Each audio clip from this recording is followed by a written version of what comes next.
24-hour race, Nürburgring, biggest automobile race in Germany ever since 1970. 136 plus cars, 450 plus drivers.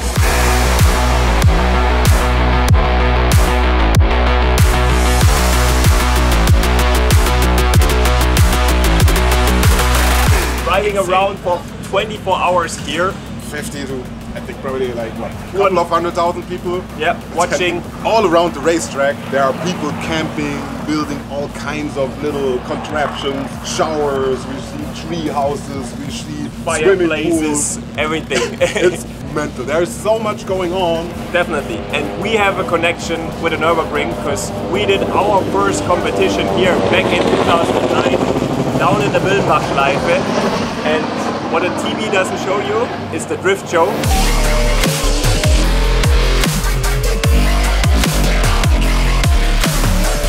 We will take you along and show you how it's behind the curtain.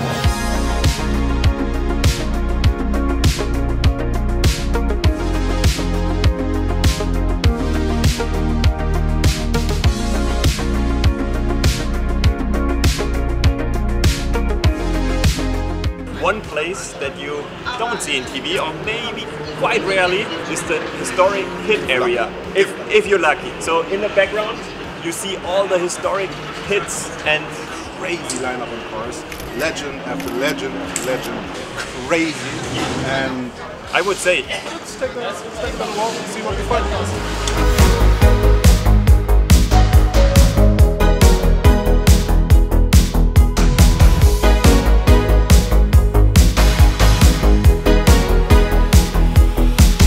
Guys, check this out, they're unveiling it just for us, almost. The 2008 DTM Merc, this car is mental. You will see why in just a second when we cut through some fighting of this one. It's a full-blown race car. There are rumors going around that it's been developed for DTM season with a rule change coming up, so it's rumored that it's never driven an official race, but it did here, and I did win twice, I think, yesterday and the day before. So this car, crazy, crazy, crazy. Listen to it.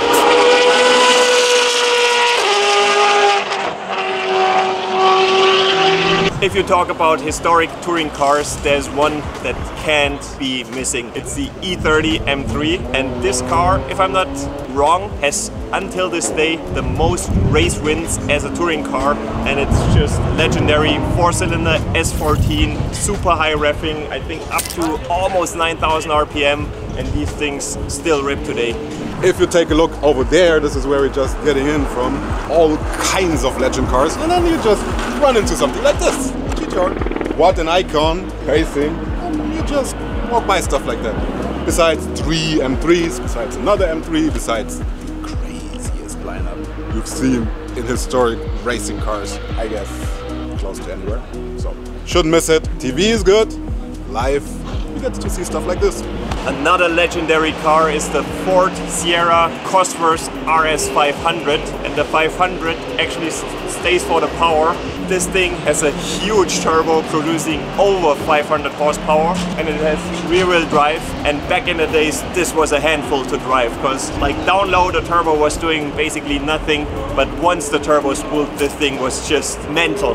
And it's still until this day so nice to watch how much the driver has to work the car to drive it fast, and seeing this here is just amazing.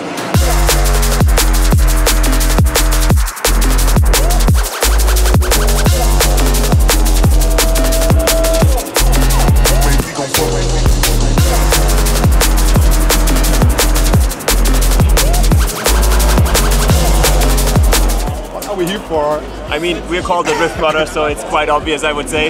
The big drift show, Friday night, every year, since, we don't know, for years and many years, yeah. The biggest spectacle, almost, I would say, for many, many visitors here. For us, for sure. Cannot wait to launch the engines. Yep. Wild in the Dunlop turn with all the boys. And it's actually 5 years ago that we've been apart last time, and it's the first time with our new M4s, so looking forward to it. Big smiles already, so yeah.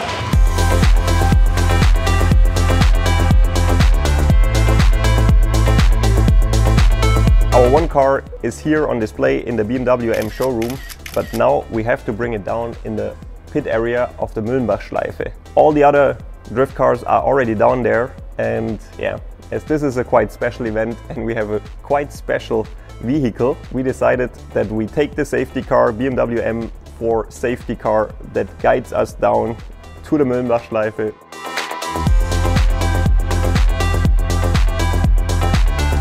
Arriving here in the pit area, it is so great to see around 25 other cars and actually very good old friends like Big Remo.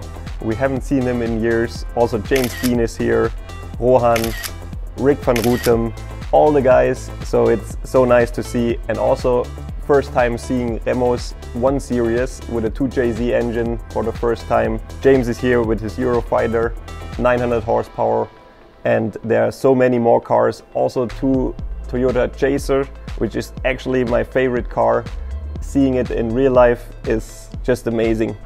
And at 8 o'clock the drift show will start, so we better get prepped now. It's time to talk about the track. We are here at the Nürburgring in the Müllenbachschleife. So this is a small section of the Grand Prix track, and this is actually where Joe and myself had our first competition back in 2009, and it was a special one because in the qualification we started with sunshine like now. It got rain that the water was standing on track, hail, back to sunshine and dry conditions in about 1.5 hours. So this was our Taufe, whatever that means in English, on the Nürburgring, and I'm so happy to be back. Today we will drive the Dunlop turn down there. So this is this banked 180-degree turn, and it's so much fun because you can go in quite fast and the bank will help you to slow down the car and to go around the track. There we are with the fun cars, the real fun cars, our cars. And we're about to start the show. Now it's time to drive some nice cars. 5 years, it's way too long. So super slow, let's go.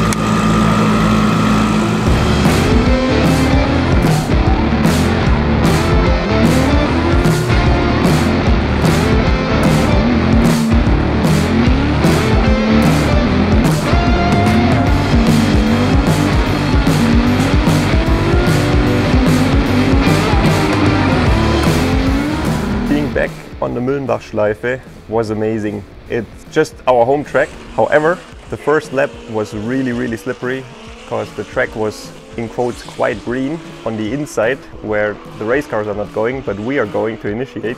However, after the second and third lap the grip went up and the fun went up as well. We changed tires 4 times and we started on street tires, but in the end we put some semi-slick tires on, and then it was even more fun to drive with them because they have more grip. You can go in faster, you can go in more crazy with more angle. This was a lot of fun. There were some small issues with Joe's car in the beginning. We had one EGT sensor, exhaust gas temperature sensor, reading wrong. That's why the ECU shut down the ALS and also reduced the power a little bit. But we found the issue really quick with the warning message on our dash, and so we were able to fix, and then everything was going smooth. There was a small problem in the last lap where we just done our celebrating helicopter and some donuts, and I forgot to switch off my cabin fan, and as you can see here in this scene, I couldn't see anything. I had to stop, and it took forever to get the smoke out of the cabin until I could see something again. The crowd is this thing what makes this show special. So many people down in the Müllenbachschleife. I think 10,000 of fans. You can actually hear them in the car, and this is quite rare. So this is the nicest feeling, to come down and see all the grandstands full of people. This was just such an amazing feeling. The other drivers stepped up the game big time as well, and we were so happy to see so many faces back. Also, all the German drivers that we haven't seen in quite some time was amazing. In total, we done around 10, maybe 12 laps, which was quite nice. However, in the end, I would have loved to continue on for another hour because I just started to enjoy it more and more from round to round.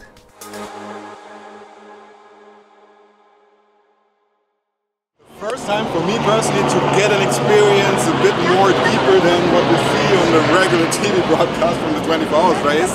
Usually we've been way too busy. I would say was an awesome event for us. Cars were running almost flawlessly, almost. 4th gear Dunlop turn and we could have went 5th easily, easily. So it was big fun, and I would say thanks for watching. See you next time. Hopefully next year. Peace out.